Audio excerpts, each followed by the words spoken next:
You are in a room with 1,000 randomly selected people. You will only survive if you can beat every single person at one thing. What would you choose? Story 1. I'd choose tearing movie ticket stubs super fast. I used to work at a movie theater, and we had contests to see who could tear the most tickets in the shortest time. I got really good at it, and it's such a random skill that I bet most people wouldn't even think to practice it. Story 2. Explaining my PhD thesis. Edit. To everyone wondering, my thesis is investigating the combustion and oxidation properties of small amounts of metal additives in energetic formulations through oxide layer disruption, metallic solutions, and autopassivation processes. Story 3. If we go with the literal answer, then it's going to be like trivia about my life or something like that. But that's a boring answer. More interesting is a test of skill or ability. And that's the spirit of the question, I think. So I would answer, StarCraft 2-1v1s. I played enough StarCraft 2 and got a high enough ranking that I dare say I'm probably like in the top 0.0002% in the world.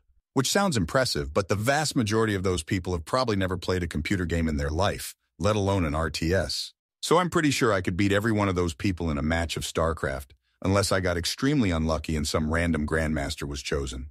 Edit. Top 99.9998% to top 0.0002%. Look, I didn't say I'd compete with people in math, all right? Story 4.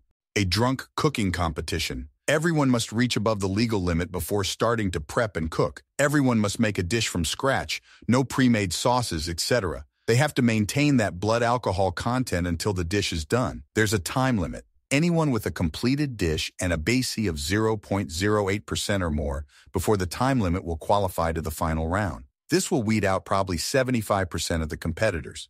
The final round has the same rules. Best score wins. If there is a tie, rounds will continue until players are eliminated or unconscious. Story 5. Reciting the B movie from memory in German. I'm not particularly good at it.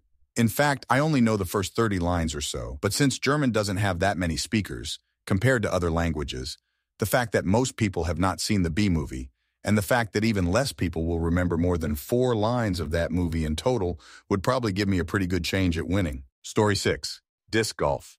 I'm a 970 rated player if that means anything to you. I'm a very second-rate pro, and I'm probably in the top 1,000 rated players in the world. That puts me in the top 0.000000125% of the global population. That means there is about a 1 in 8 million chance that I'm in the room with somebody better than me. I'll take those odds. Story 7. Probably a music theory exam.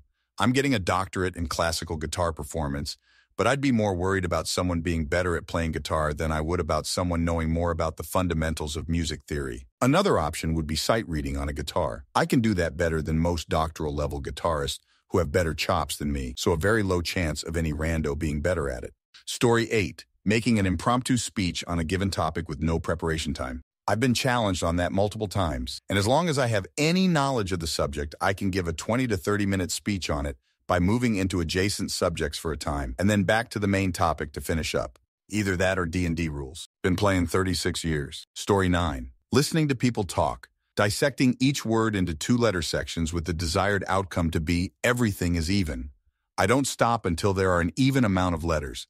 I can do it if I hear someone talk, and I'm even better with it when I'm reading, especially closed captions. If you talk to me for 5 minutes and ask me if all of the words you spoke ended up in an even or odd amount of letters, I will know. It's an OCD thing I've had my whole life, and I assume I'm not the only one, but I've never met anybody else that can do it. Story 10.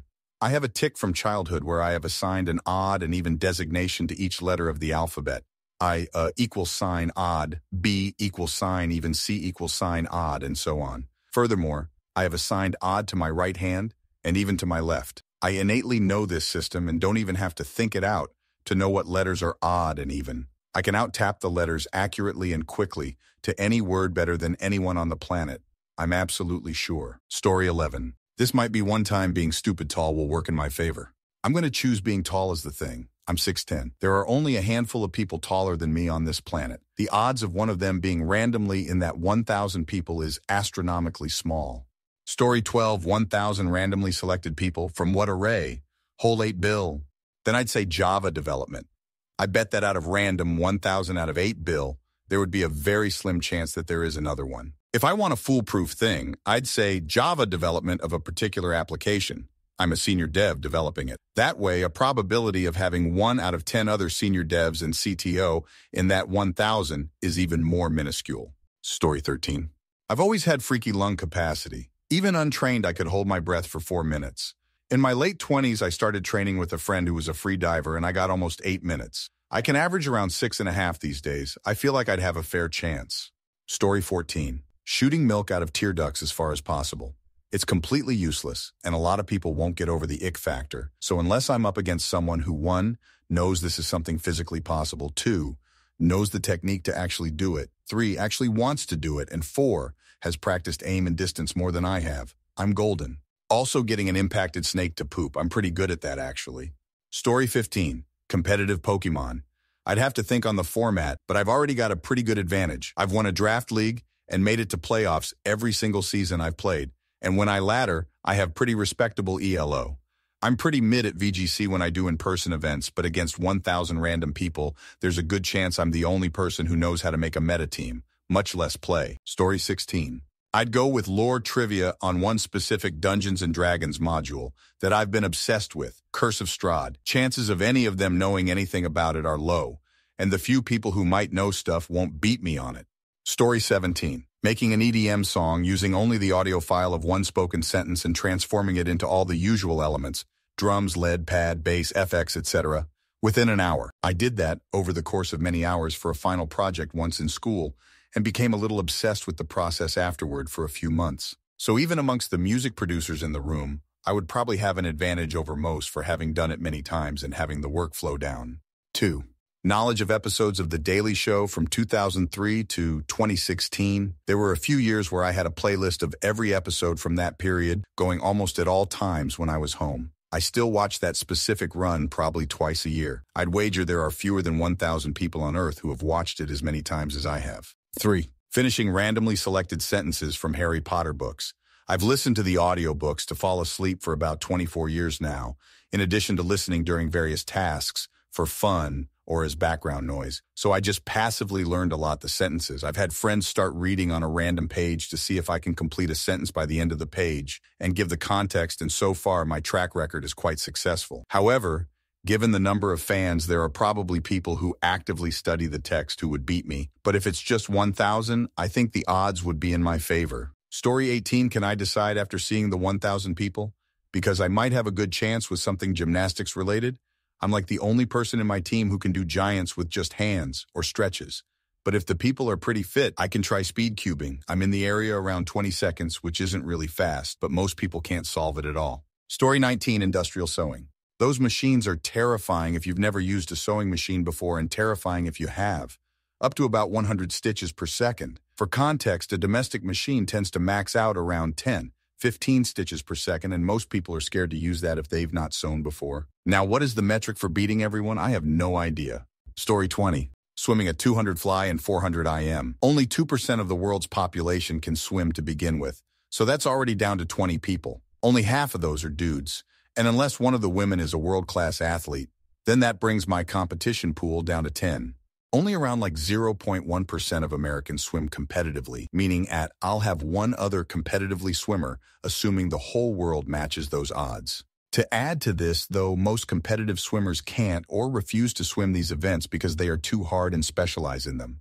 I could probably do these at a pretty easy pace and still be fine as long as I complete it. Unless they pool up a random bunch D1 prospects, top collegiate athletes, or world-class club swimmers, I'll be fine. Even then, I might be able to make it still. Is it cocky? Yes. Do I care? No. Story 21, 1v1 on Rocket League. I did the math. For ease, I took the current player count, which is 344.000, and there's a 0.43% chance any single person amongst those 1,000 has played Rocket League. I'm Grand Champ 1, 3 ranks below the highest rank, which means I'm in the top 0.5% players of the game. So the chance that I lose is about 0.0000215%. Even if I factor in people that previously played Rocket League, let's say a much larger sample size of 20 million, I still only have a chance of 0.0125% of losing. I like those odds. Story 22, a gauntlet of beating my specific top 10 favorite games, answering questions about my top 10 favorite films, top 10 shows, and top 10 comics. The number of people who would have my exact taste is incredibly small. I'm willing to bet out of 1,000 it would be rare. I do just the games, but the rules say my life's on the line. There will almost certainly be people in the group better than me at each thing, but my taste is spread out enough that I don't think there's a good chance of someone being better at all of them. Story 23. Does a decathlon of the 10 things I'm best at or are just rarish count as one? Because I might have pretty solid chances. Dancing Cuban salsa, West Coast swing, Bulgarian folk dances, language exams, English and Bulgarian, playing Hom 3, science and history quizzes, touch typing, 2-kilometer swim. I might not be in the top 10 in many or most of those individually, but I feel pretty good about my total result. Now, this is bending the rules, so I might pick the folk dances. Even though I am not anything like a pro or even very good, I go to classes and probably a single-digit % of Bulgarians actually know half of the dances I know at any proficiency, and Bulgarians are just 6 million from 8 billion people on Earth. Story 24, Tetris. Before hyper-tapping and rolling rose to popularity after 2018, I used to be able to qualify for the World Championships. 698,000 on NES is my personal best. In 2018, that would have placed me somewhere in the 50s out of 64 in the tournament. But alas, now everyone is scoring in the millions and multiple players can easily reach 2+ million. It's a completely different game now. That being said, I'd still absolutely crush 999 randomers. The chances of a hyper-tapper being one of them are exceedingly low, and the chances of a roller are even less. Story 25, Random North Carolina info. I can name all 100 counties with no problem, alphabetically, and recite our state poem, which most people don't even know who have lived here their whole life. My father was in politics when I was a young age, and we would use the county game to pass the time in long car rides, etc. If you hesitated more than a second, you lost, and we got so good we had to start doing it alphabetically. Story 26, efficiently bartending quickly.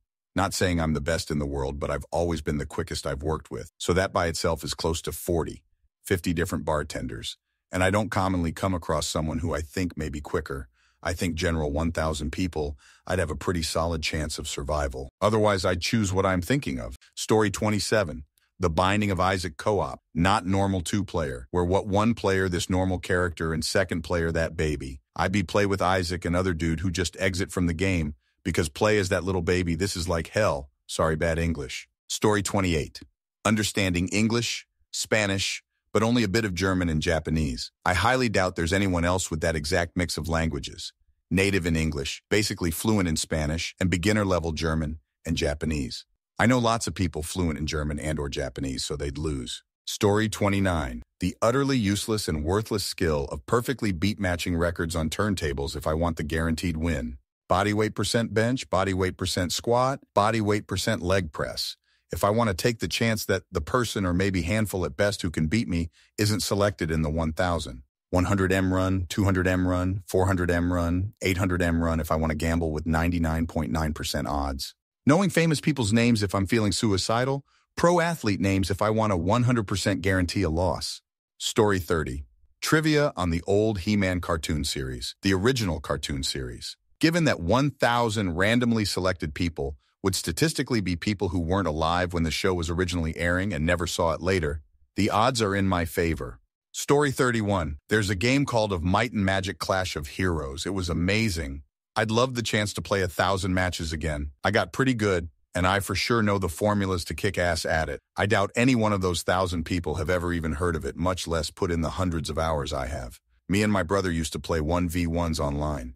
Since it's turn-based, we'd have about 4 games going at once, and we could play one turn each game whenever we got a chance. Story 32. Finding something nice to say to each person. It may sound sappy, but it seems like most people have a hard time saying something nice to people they already know, don't like to apologize. That would be a challenge worth trying more than any board game to me. Story 33. What I did in the military was done by no more than 250 people over the course of 50 years. So I'd say that if I challenged them to set up an analog television broadcast on Channel 3, a FM broadcast on 104.1, a MF broadcast on 1400, and a HF broadcast on 2600 using AM, and I gave them all the time in the world, I'm pretty sure I'd win. Even today, it would take me no longer than 20 minutes. Story 34. Naming shows off the current season of anime airing. I keep up with every anime season and watch multiple shows throughout the season. The odds of me being matched with another person that does the same thing out of the entire human population is very low. Weeb is my superpower for this question. Story 35. Randomly from the whole world? Speaking my native language then, or more precisely knowing all the grammar rules. Even if there was a person who knows my native language, not very probable, they'd certainly not know all the rules. I'm a language enthusiast, and while I don't know everything, I'm fairly certain there would not be another person in that room more knowledgeable than me. Story 36. This is a fun one, probably typing. 150 WPM is my best skill for this, but knowing my luck, I'd probably get someone who knows stenography or types for a living. However, if we include video games, I'd be extremely confident in rhythm games, especially Taiko no Tatsujin, rank 2K on Otaiko. Otherwise, something like Overwatch, peak rank 200 in all roles, and maybe modern Tetris. Hard to give a specific number for that because there's so many games players are spread across, but I was around S rank in Tetrio. Story 37. Maladaptive daydreaming. There's no way anyone can beat me. I can daydream on an airplane while sitting in a middle seat. No headphones, movies, nothing. Can be 6 to 8 hours. My daydreaming is so intense that my actual dreams are able to be controlled, and more intense as a result. Story 38. Well, there are not a lot of people that can make Mario Kart custom tracks, so if we would hold a Mario Kart Wii CT Jam, I would win. Since statistically there won't be anyone else who knows how to make Mario Kart custom tracks, I literally asked the digital art teacher in my art school. Even she didn't know. Story 39. Smart people will say something like reciting the most numbers of digits of pi from memory, and some of them might go to 100. Dumb people like me will say reciting the most digits in the square root of 5 from memory. I can only do 12, but the odds that anyone in 1,000 people can get more than 2.236 is exceedingly small. For some reason, I began memorizing this on calculators as a young kid, and whenever I got a new calculator with more digits, I'd learn more. This trick paid off when I was in 6th grade, when a math teacher was talking about why we still need to learn math when we have calculators and said, I mean, nobody knows the square root of 5, but, and I interrupted him by shouting out, 2.236067977 inches, all I knew at the time, and everyone just stared at me like I was insane. Story 40. An impossible sum. Not literally impossible, but just very long and very hard. I'm not sure which one to pick. Anyway, it's very unlikely out of 1,000 people. Within that, there would be someone who could complete it also, but if there was, then I deserve what I get for not choosing wisely.